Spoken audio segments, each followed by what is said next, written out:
Aristoteles defines 6 types of constitutions for a state: kingdom, aristocracy, polity, or also called democracy, oligarchy, and tyranny, which is tyranny is defined as imartimene parekvasis. That means sinful diversions.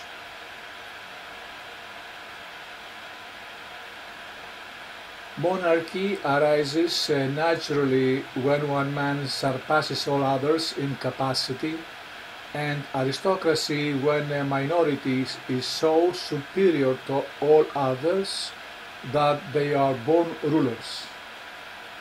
Polity is formed when all citizens are roughly of equal merit. Democracy arises when the mass of the propertyless and free population have the guidance of the state in their hands. Oligarchy when minority of rich and noble-born men rule the state, and tyranny when a single man sets himself up as a despot by the force of arms.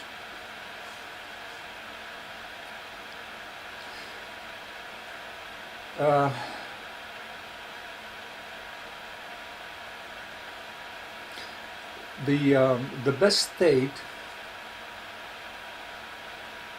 and Platon also agrees, are rest upon conditions present in a Greek city republic. Greek because it is only among the Hellenes that he, Aristotle and Plato, could find the qualities which make possible the union of freedom and civic order. Republic because he can find the conditions for a kingdom only in the heroic age. Those two conditions, those two kind of states and systems are more desirable and more proper and fit for the Greek mentality.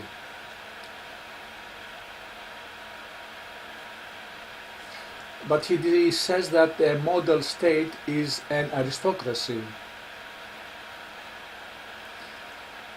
which is like Plato's, for the basic ideas.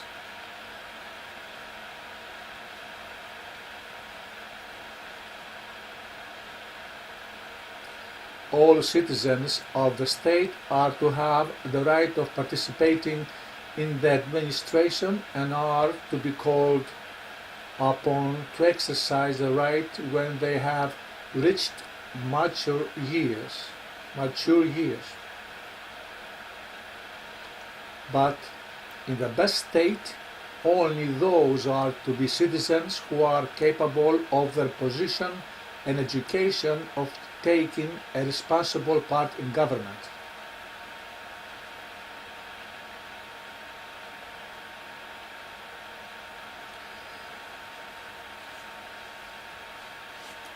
So,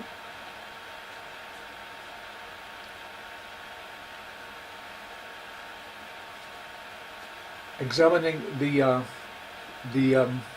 tyranny, which is a peculiar status of a political system, because it is defined and characterized by the men who are to take advantage of it. Moreover, we have to see what Voltaire, that perennial giant in free thinking, has to say about tyranny. the definition of his tyranny, as we read it from his philosophical lexicon.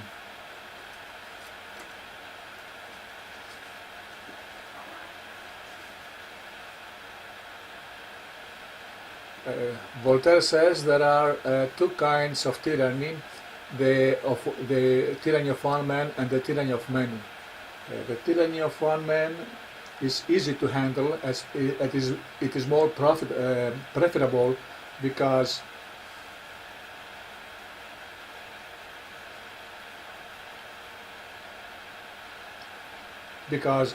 one despot always has some good moments, but the meeting the many despots, they never have a good moment. He says, if one tyrann behaves to me wrongly, I can disarm him by using his girlfriend, or the servant man who he is always with him,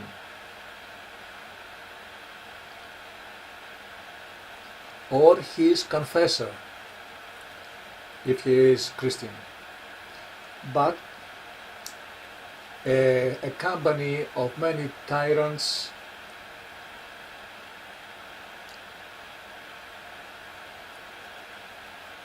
they never have good moments. It's hard to manipulate them, to use them.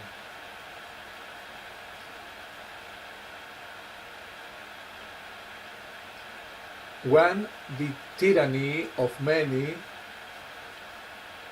it's not unjust, it is at least always, they don't render leniency. That means you are lost under the tyranny of many, and this is done as we will see in the 30 Tyranns of Athens. But before we continue, let's give another definition of the character of people and that psychological perversion. Rather, it's a natural disposition of a mad man, of a crazed man, and Voltaire has something to say about it on the subject of craziness, of madness. He says, craziness, madness is a disease of the function of the mind that prohibits the man to think rightly, and he does wrong things too. He is incapable to handle his own good, and he is incapable of thinking like other people for the good of the common people.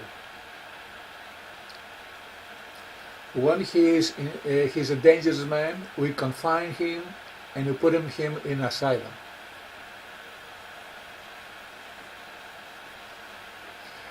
That madman also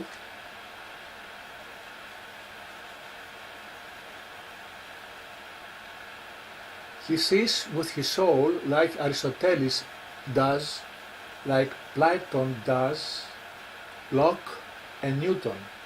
He listens to the same sounds and he has the same touch.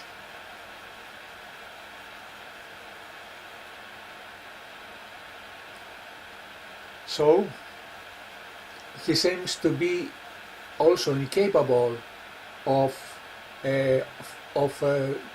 streamlining with these things like the other people.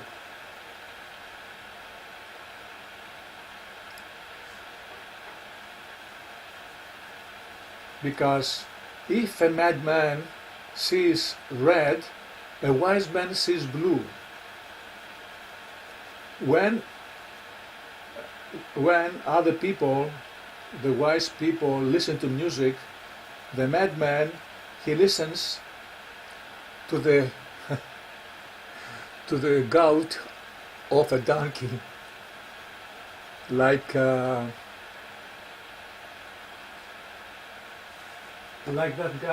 guy, the Scythian king Ateas, who captured the musician Ismenias, and during a dinner with his guests sitting around, he asked Ismenias to play his flute. The audience instinctively start clapping enthusiastically. But Tess turned around to tell them, I'm sorry, but for me, I see things differently. I hear things differently. I prefer listening to my horses, no, not gout, bray, sorry about it, wrong word. Gout is something else, we'll see shortly what it is.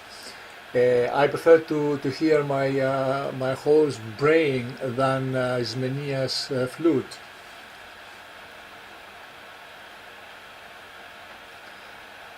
This is true. That shows the soul of the people, is what different it is.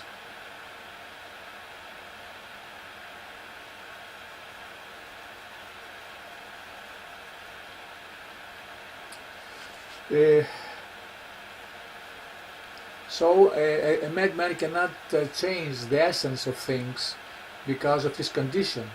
That's why he is wearing always a straitjacket, and we lead him to an asylum. And so Voltaire continues, because it's interesting. A madman, he's sick because his mind suffers, like the one who suffers from arthritis in his feet and in his hands. He suffers from gout.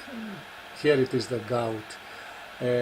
He suffers from gout in his head and in his feet as well. Eventually, after 1,000 syllogisms, we put him where he belongs. He has also a man asking a madman,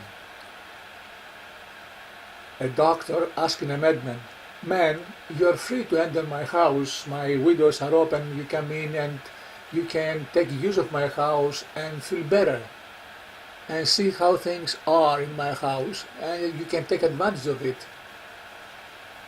And the crazed man turns around and says, my house too is open for you.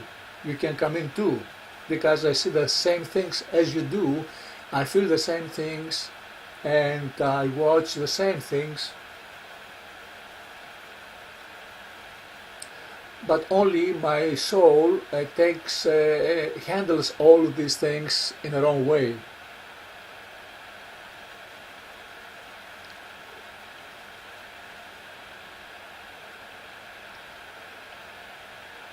With one word, my soul is crazy. It's crazy to the core. Or you could say, I have no soul at all.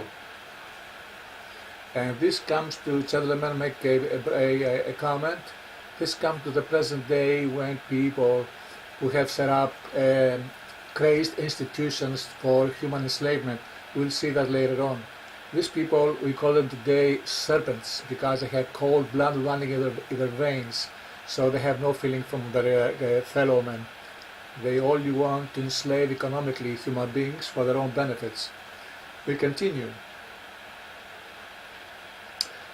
The doctor says to the madman, My good man God has created crazy souls, but at the same time they have also created good ones. And the madman retorts, if I would believe of what you tell me is true, I would have been more crazy than I am right now. Please, you that you know so many things, please tell me why I am crazy. Is that excellent? Yes, that's what it is. We'll take this as a measurement and to use it later on as we progress on our work.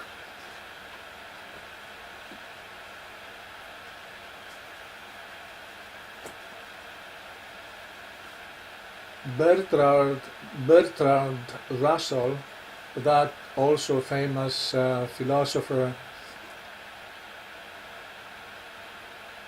in his dictionary also defines a totalitarian state, because a tyrann, that what runs a totalitarian state under his single rule. Russell says that in such a state, events as they rise of Buddhism or Christianity are scarcely possible, and not even by the greatest heroism can a moral reformer acquire any influence whatsoever.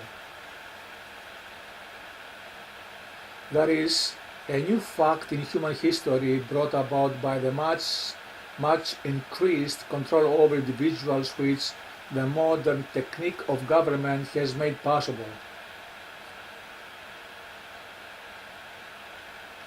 It is a very grave fact, and one which shows how fatal a totalitarian regime must be to every kind of moral progress. Exactly.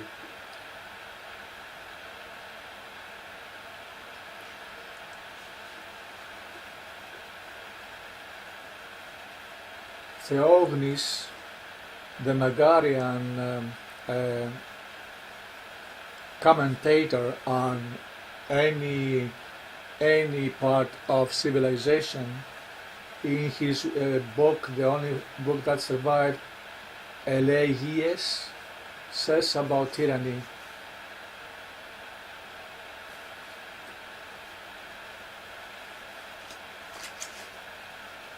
Ούτε εις τον τύραννο ελπίδες κέρδους να αφήνεις, ούτε να τον σκοτώσεις όρκος τους θεούς να δίνεις. That is, don't give hopes to a tyrant for profits, neither to swear to the gods that you will kill him. Theognis he's a big-hearted man.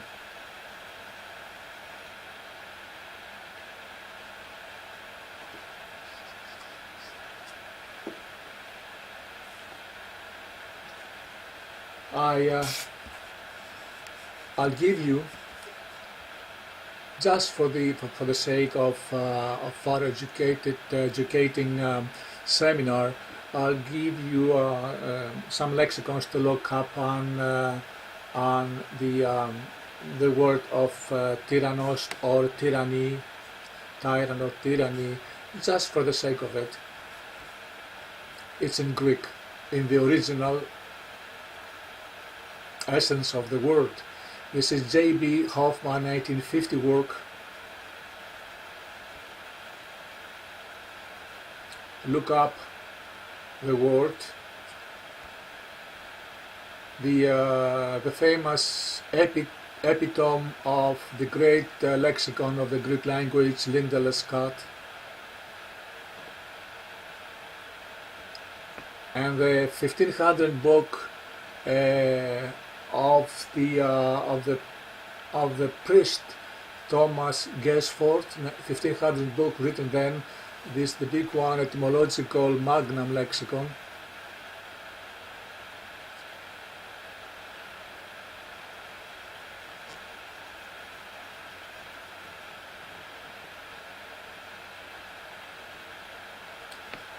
uh, allow me to make a diversion here to gentlemen. That page just happened to have the etymology of the word Tim Christos. It's on the right side column, which is the village of my mother, 850 meters altitude. It's a mountainous place. From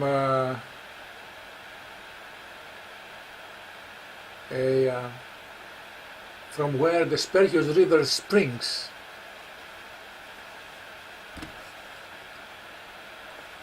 I'm closing it.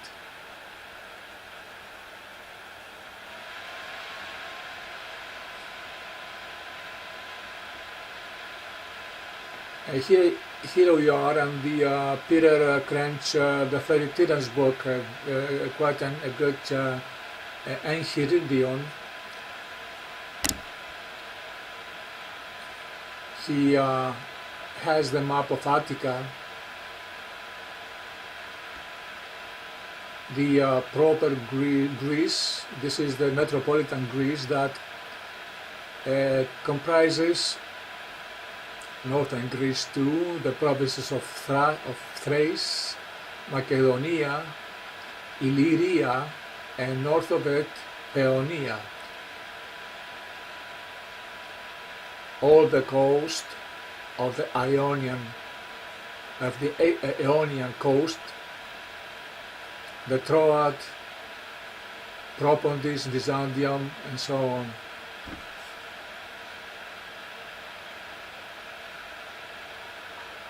Just missing, just Cyprus is missing, that's all. Here we are, the list of the 30 tyrants according to their tribes, because Athens composed of 10 tribes and 3 peripheries called treaties, which was in the city. There were in the mountain, I mean the rolling hills around Athens, and the coast.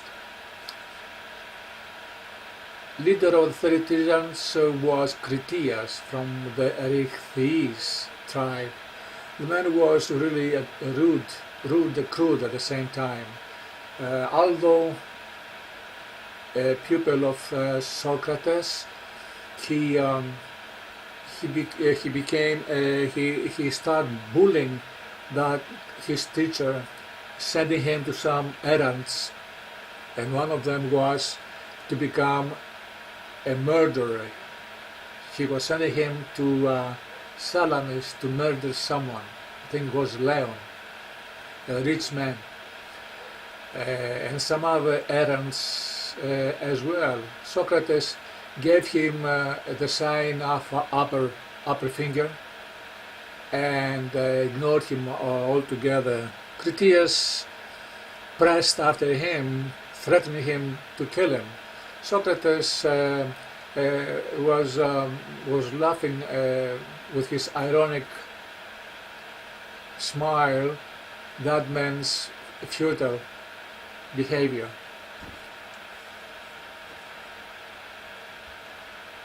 Here we have the chronology of the as long as that uprising lasted until this fella, what is this?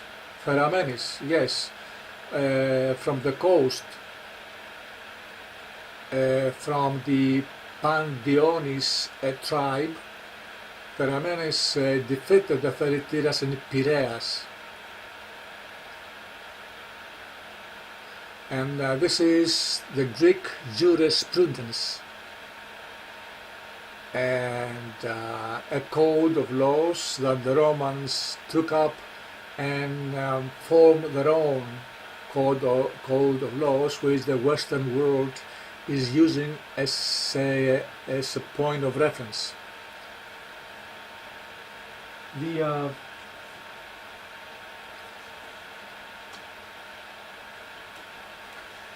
let's see what it has to say about the tyranny.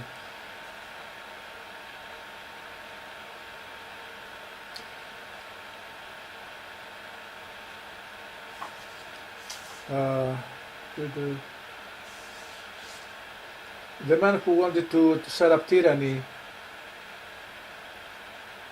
they left a defamed posterity. Also, their descendants also were under persecution.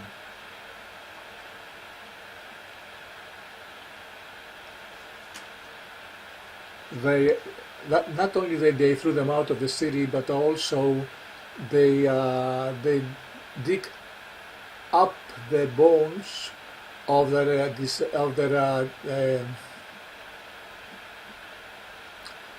descendants and their ancestors, and threw them out of the city walls. They became cursed.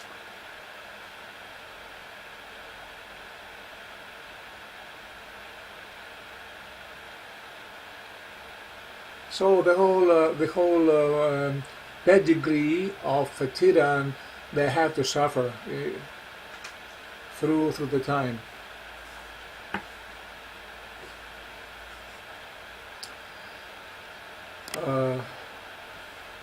Now we come to the point of where we have to present to you some tyrants during the time of the freedom of human mind. We divide the world into halves. The one when humanity lived at the freedom of conscience, they lived up to their own creation of their civilization. We call it civilization, culture, rather culture. They practicing their ancestors' rituals, their beliefs, their own culture, and celebrating all the activities in freedom, religion, and any kind of other deeds involved freely. Those cultures were formed during the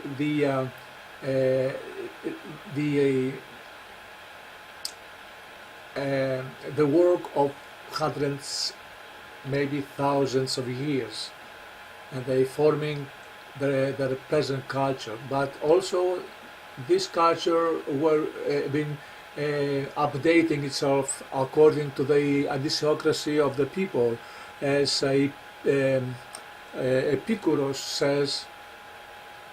Every human race creates its own culture according to their natural disposition.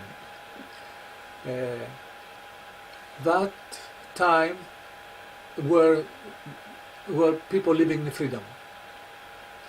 But the time came around when in 325 Constantine, the great apostate, the great traitor of human freedom, turned around and let Christianity free.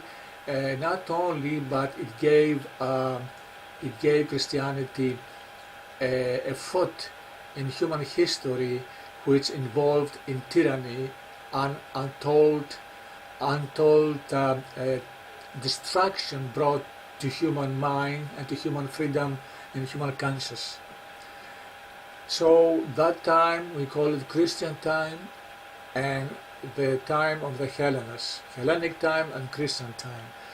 We will examine in parallel those two and see how things involved, how tyrants were involved, and how they were, what kind of people, what was their character, what was what generated the thirst for power under these circumstances when they were living one way or another in a free way, in a free society, whatever kind of political system they were under. We won't read the particulars under any of those tyrants, you will do it yourselves. I'll run it through, I'll roll it through for you to be able to freeze it and read it, because it's interesting.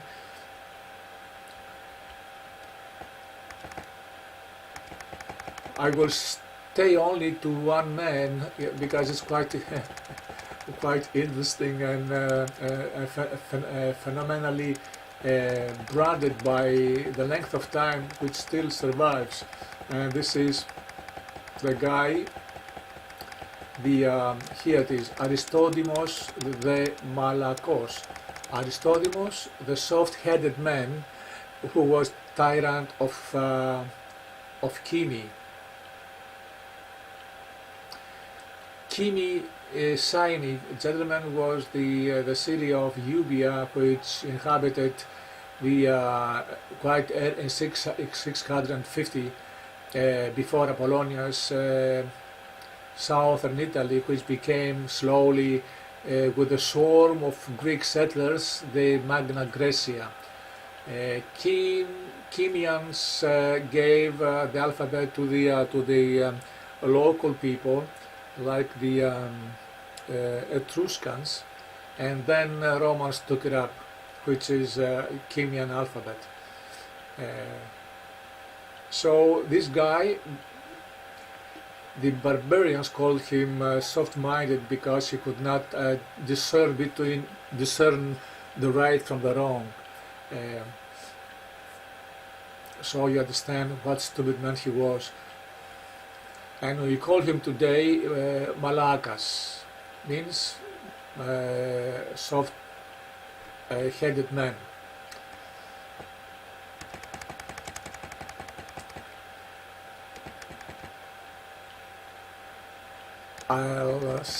I'll stay only briefly to those three people we are reading, because tyrants were not all the time cruel and antipathetic. Some of them were quite bright and very useful and contributed to society, like Aristotle says, and like and Voltaire too.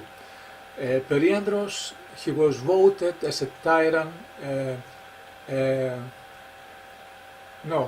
Pittacus was voted as a tyrant in Mytilene, Lesbos, island of Lesbos, from the people.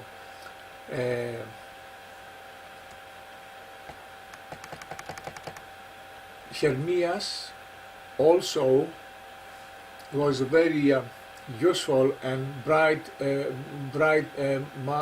ruler who has done so much good. Another one is Pisistratos of Athens. Some of them were crazy by natural inclination. They were born biologically crazed, like Caligula, Cambyses, and Arcadius, one of the crazed emperors of the Byzantium. We call them euphemistically Byzantium, but that was the Eastern Orthodox Christian Empire. That was the real name of it, or we can call it Ohitic, from the acronym of Orthodox Christian Empire, Ohitic.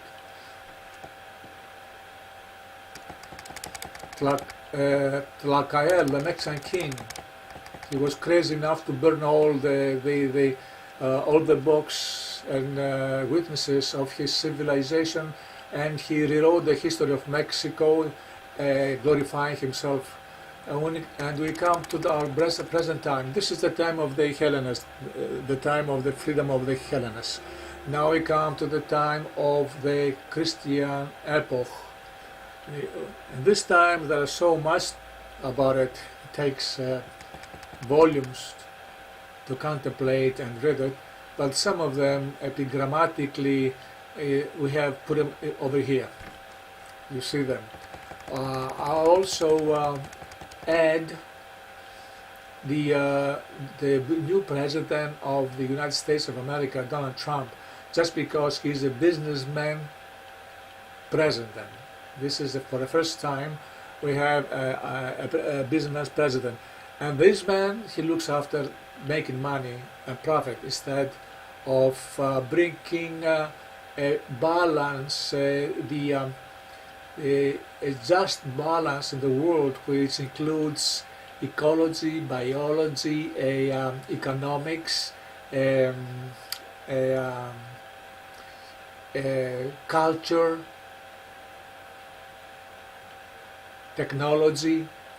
All these parameters of human civilization, they have to be streamlined and be used under a logical plan for the benefit of humanity. But when you are a businessman, you look after your own business, and Mr. Trump, he has already done it. He doesn't care about the wealth, the health of the global village of our planet, but he is this thing also for his only country. First of all, he will do anything he can to make money for his own country. It doesn't matter what's the needs of the planet. These tyrannical times, those conniving and cruel and serpent-like cold-blooded men, they have invented those three systems you look in front of us. It started with the error, the fraud, fake, false, and phony, as Dave from the X22 report wisely points out, and he, the man who analyzes things so wisely. So these Jewish religions based upon fake, false, and phony standards of human knowledge. Christianity is a false thing. We'll do a video on this great, corrupted, and mind-boggling conception of human deception. Secondly, the economy, when the religion imposed upon humanity, they exhausted its sources and took advantage thoroughly of the humanity. We'll do it on the next video more closely on this. They also developed the economic system of banking system, which they wanted to complete the enslavement of humanity. In order to do this, they have also to invent a new political system, which is it's not a new it's an old one. It's called democracy, but they have manipulated the term by inserting, using a new parameter, a new branch of it called parliamentary democracy. That parliamentary democracy is democracy by representation. You vote 1 in 4 years, and your representative goes on his way and using his power and his influence for 4 years to do whatever he wants.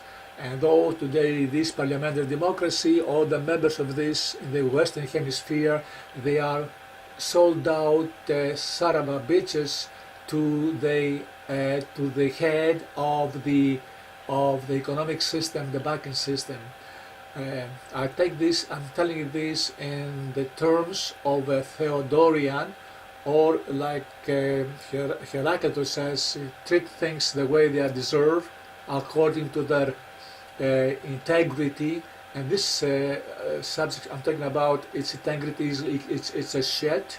It smells rotten bones. So to conclude these things, gentlemen, I have also define the present day situation of our world.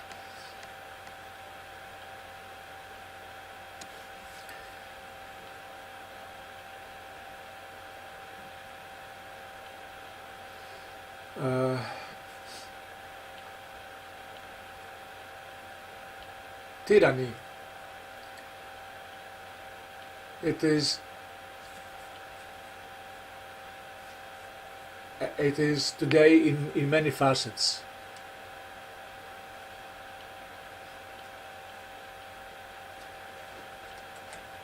But during this Christian time,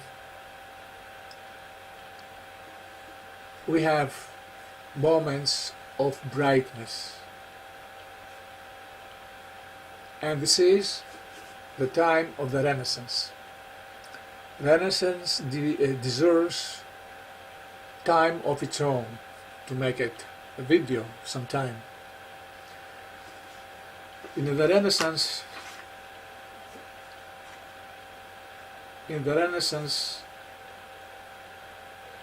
popes and noble houses, we could call them tyrants because their ruling was single-handedly.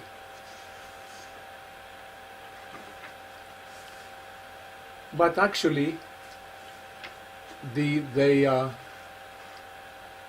position of the Pope was not at those times a religious position, a dogmatic position, but it was a political position.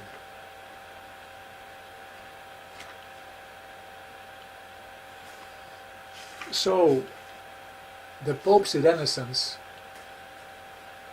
are quite different.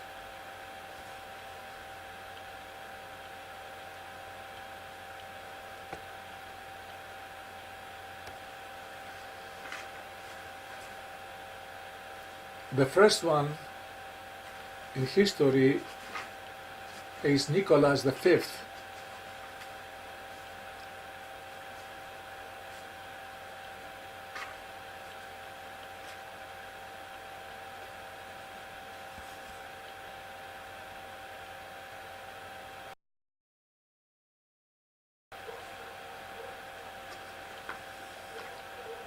So the popes, they wanted to turn away from the Byzantine petrifaction, gentlemen. Durand says of Nicholas V, all the scholars in the world gathered in Rome on their free will or on his request.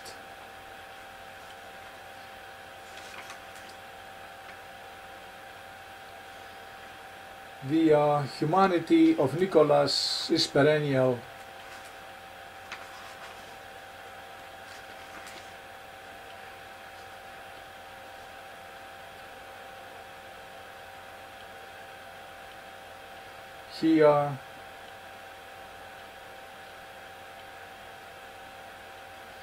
Nicholas was wise, just, benevolent, gracious, peaceable, affectionate, charitable, humble, endowed with every virtue.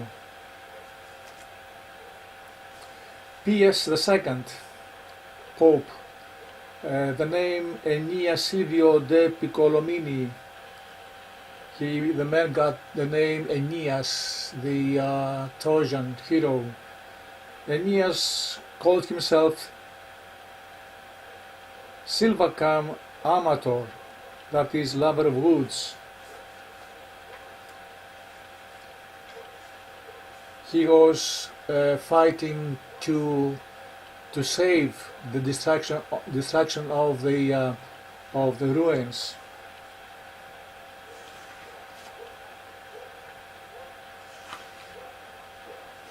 And what about the family of the Borgias?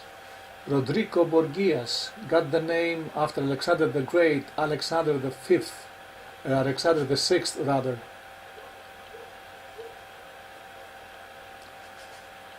Durand says it was a time, a pagan beginning of a pagan pontifex. Caesar Borgias, Alexander's son, the oldest.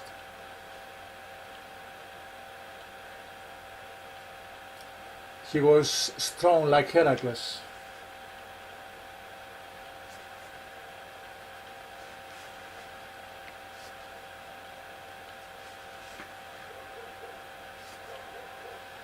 Under the reign of those popes of the Renaissance, three schools of Plato's academies were founded: Florence, Rome. The other one, I think, was in Venice.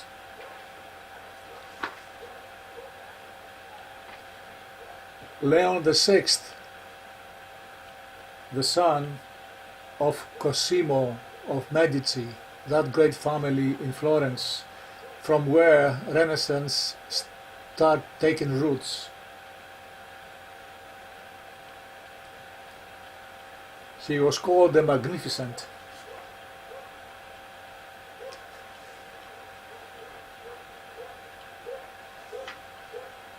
Giovanni de Medici, that was the name, and he got the title of Leon the Tenth. Just like the Byzantine emperors use the title names, especially Constantine.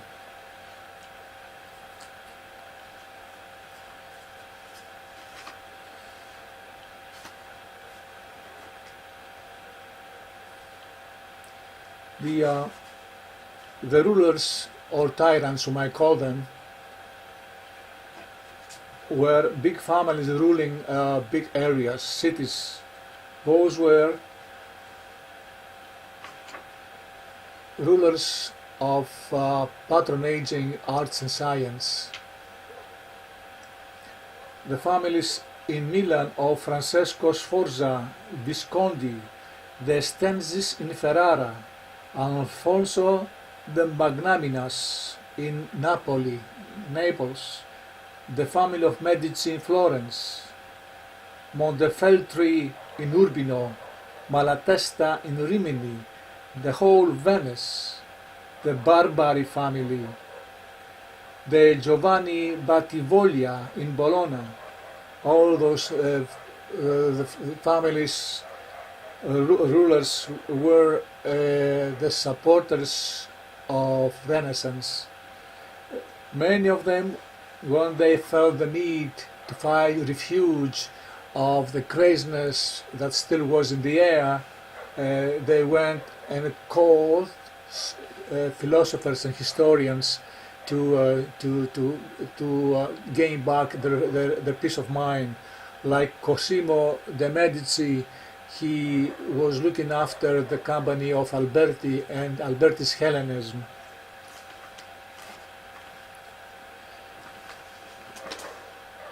Like Napoleon, who was after Goethe. Like Frederick II, that great personality, the German Kaiser. He was after Voltaire. Charles V at Bologna, he was calling for Giugardini. He said, "You come anytime, please, because I can handle all those ministers and see them anytime I want, but you are my hope. When I see you, I feel good to talk about the Hellenic history, the Roman history, philosophy and history."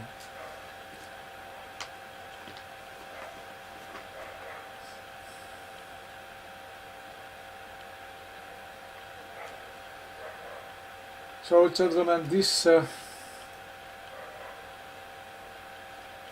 we see the difference in tyranny around the world, how they were using their mentality. We saw that the people in the Hellenic time, they were free. Most of them, they had some biological problems and some uncontrollable desire for power, and they used it for their own benefit.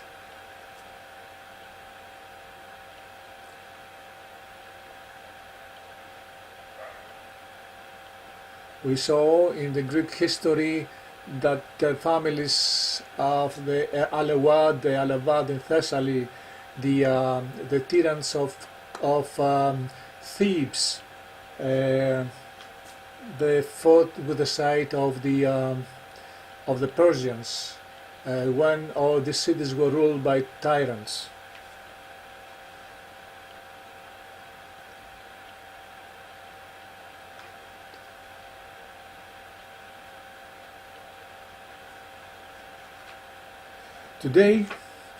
Today tyranny is unchecked.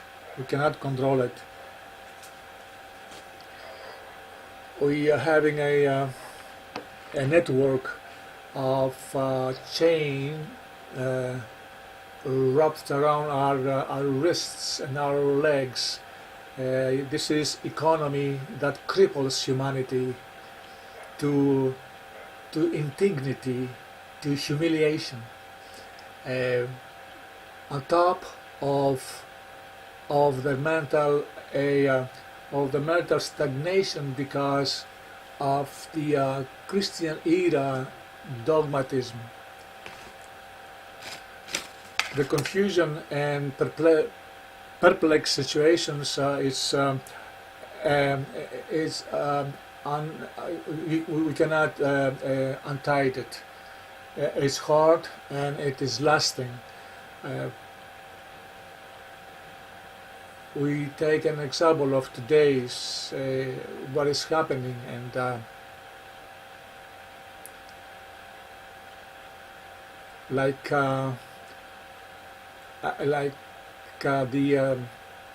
example of the situation in Greece when these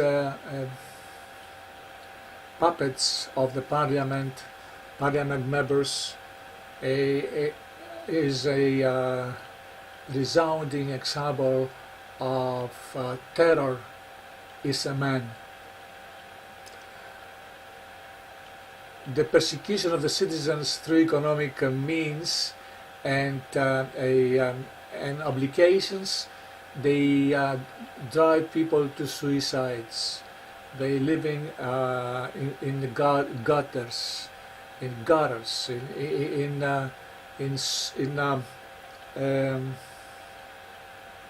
wet places without heating. They searching in the garbage bins to pick it up leftovers to leave. The indignity of begging, instead sitting on a row, begging for a portion of a daily meal, like being in the time of the Great Depression. The bullying people are suffering from the institutions to pay their debts. People, they cannot afford to live, and how they can pay their debts. They don't care. The serpent, cold-blooded creatures that rule the world on top of a chair as a representative of the people through the parliamentary system, has enslaved humanity beyond repair. Only a revolt takes to get rid of it. Only takes a Geronimo to do it. It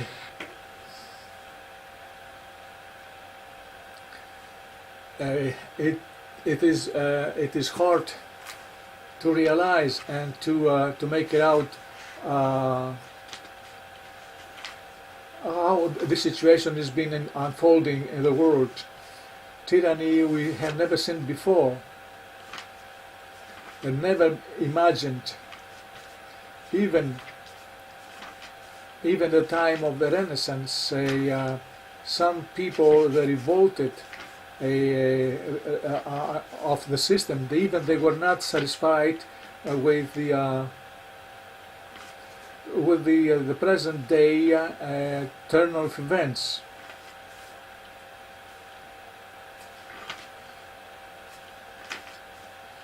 Some of them, they gave their lives for it.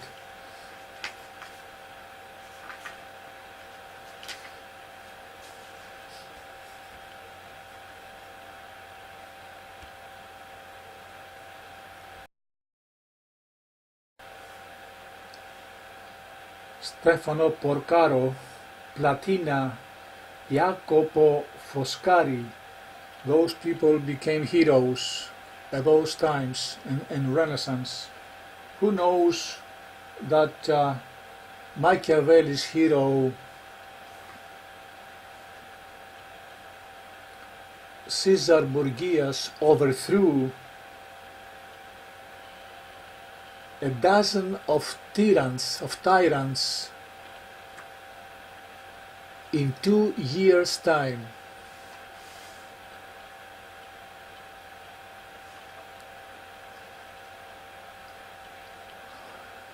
Today,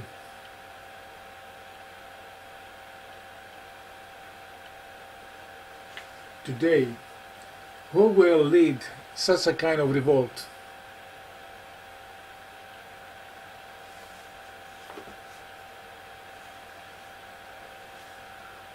You know that we were talking about that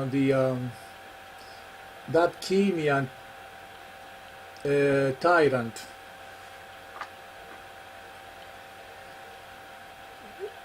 We have a thing to tell you, a fact which turned things around, and how the tyranny of that man came to an end.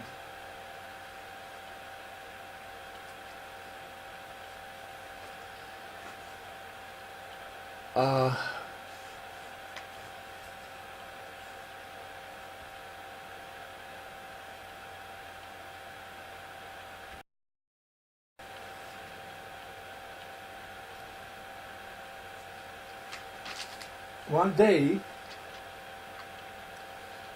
Aristodemos was passing the street. One woman, when he saw him,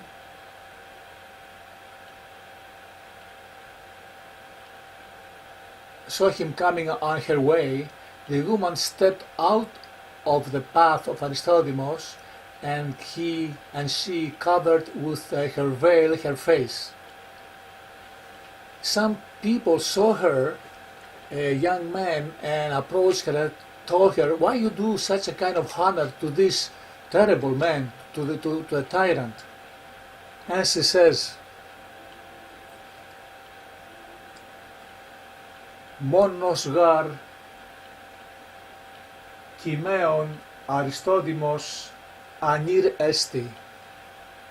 That means only Aristodemos is a man among the Chemians. The guys who heard her saying this, they felt shame. How come all the rest of the men in Chemi are not men, are not brave men, are not good for her respect? Probably not. And that's what the reason she instigated a self of pride and provoked the upcoming revolt of the people of Chemi, and drove Aristodemos away from the city. That was the cause of a woman's behavior. As a matter of fact, Aristodemos, gentlemen, is the namesake of the man, Spartan man, who was Leonidas let him go to Sparta to tell them that they will stay behind, they will not return home, they will stand up to it. You don't need it. Aristodemos was treated by the Spartans, if you read Herodotus, with contempt. And the upcoming battle in Plataea, he was the first to fall. He was the biggest hero on the battlefield. As a matter of make a parallelism with namesakes like Aristodemos. Returning to our affairs, we are looking for a woman. If there is no a brave man to do it, At least let the woman uh, uh, spark in us the need of upturning this vast destruction of humanity that's happening right now.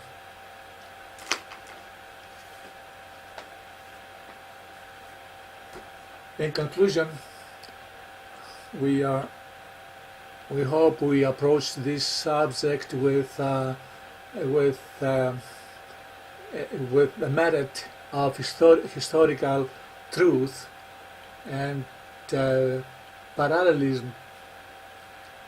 I hope we learn something out of it for our dire situation as well. Until then, the next time, I bid farewell.